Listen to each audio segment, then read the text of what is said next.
What people need in a crisis is a sense of you as a human being. They want to know how you're feeling. They want to know what your reactions are. And I think you can be a bit freer. You don't have to follow the script from internal comms.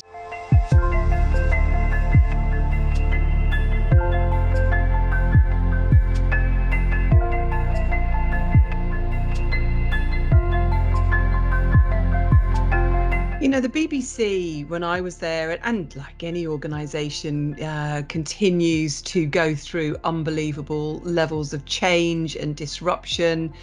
And I think, for me, one of the kind of the big learnings during my time there was that traditional forms of leadership or traditional forms of HR just can't keep up with the demands of a disrupted world, with an organization that is going through the levels of challenge and disruption that we were facing. So I think the first thing for me was a kind of wake-up call that the stuff that I've kind of believed in for decades and the stuff that I've been telling leaders for decades, actually, maybe it's never worked, but it's certainly sort of it's stopped working as effectively because of the nature of the changes that we were going through, whether it be digital or changing workplace expectations or financial challenges. How it evolved was to really crystallize some thoughts that I suppose I'd had for some time, and which now form the basis of the work that I do with clients, which is about, really thinking about challenging some of those assumptions. So, for example, most organizations are incredibly parental. The BBC was incredibly parental. We have the caring parent, we have the critical parent. And actually, if we're going to equip our people to cope with change, to cope with a disrupted world, to cope with the challenges that are out there, we have to work with them as if they were grown-ups, as if they are capable of knowing what's right for them, as if they are capable of being trusted to deliver, trusted to work in ways that work for them. So I think moving away from this kind of nursemaid compliance officer approach and instead being much more adult to adult in the way that we deal with people, in how we communicate, in how we develop them, in how we manage their performance and so on. So I think that would be one of the key learnings for me, is that old stuff isn't working and that we need a fresh approach to HR and people leadership. There's loads of stuff about crises, and I've been through my fair share. It kind of goes with the territory if you work at the BBC that you're going to go through crises. I think there's a number of things, and I'll focus on leaders, rather than what the kind of the wider organisation needs to be doing. And I think, first of all, it's about the kind of showing up and being present, being visible.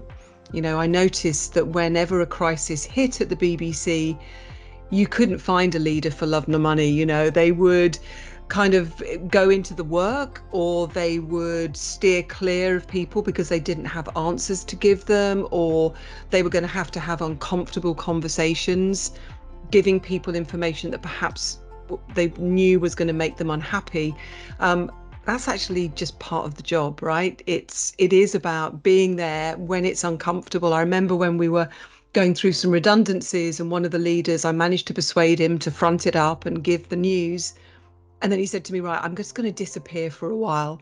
And it was like, no, you need to go round and stand at people's desks and you need to take it. Unfortunately, that's what being a leader is about. There's loads of stuff on communications and about, don't let there be a void, because in the void will come rumor, will come misinformation. So even if you haven't got anything to tell people, it is about giving them an update, being clear about what you can tell them, what you can't tell them, that honesty, that authenticity. People pick up on that really, really quickly. And I think the third thing I would say is, don't resort to PowerPoint decks and data, which tends to be somewhere we go to because we feel that it's objective and it's safe and it's informative. Actually, what people need in a crisis is a sense of you as a human being. They want to know how you're feeling. They want to know what your reactions are. And I think you can be a bit freer. You don't have to follow the script from internal comms. Expressing your own reservations or fears or anxieties actually can build up trust. And I think that sort of showing of humility, if you've got something wrong, or if you feel it could have been handled differently, just acknowledge it. We don't have to kind of go into this role of superhero, resilient leader that knows more and is bigger, stronger than everybody else. And I think COVID, for all of its horrors, actually, we saw leaders in a much more human light. And I think that actually did a lot of leaders a lot of favors during that period. So change management is a huge topic. But I think, from my own experience, organizations tend to go around about facing change in ways that don't actually work. So for one thing, we tend to address it through a large transformation program. We had one at the BBC called Delivering Quality First, and it had multiple work streams, and it was very centrally controlled, and it had a project plan, and actually everyone just felt exhausted and confused. Centrally controlled transformation programs rarely deliver. What does work is setting some clear outcomes that you're expecting from people. What are the outputs? What are the results? But allowing people the flexibility, the autonomy to get to those outcomes in ways that work for them. You might also find that you get greater levels of innovation that way, rather than prescribing what it's going to look like. I think the second thing is kind of reduce change down into small elements. It doesn't have to be a big transformation program. It's actually about those small incremental changes. If we're faced with something that feels it's going to be hugely time consuming, has got multiple actions, then our inclination is to kind of opt out. But actually, if we're asked the question, what's the one small thing you could do? And we can put it into practice, and it maybe takes 5 minutes. It builds our confidence. It doesn't take a huge amount of time. So we can continue focusing on the day job. That way we can start to build change. I think there's also understanding people's reactions to change. Most people react badly because they're frightened. They're frightened of losing their status, or they can't cope well with uncertainty, or they're worried about losing autonomy, or they don't know the people they're working with.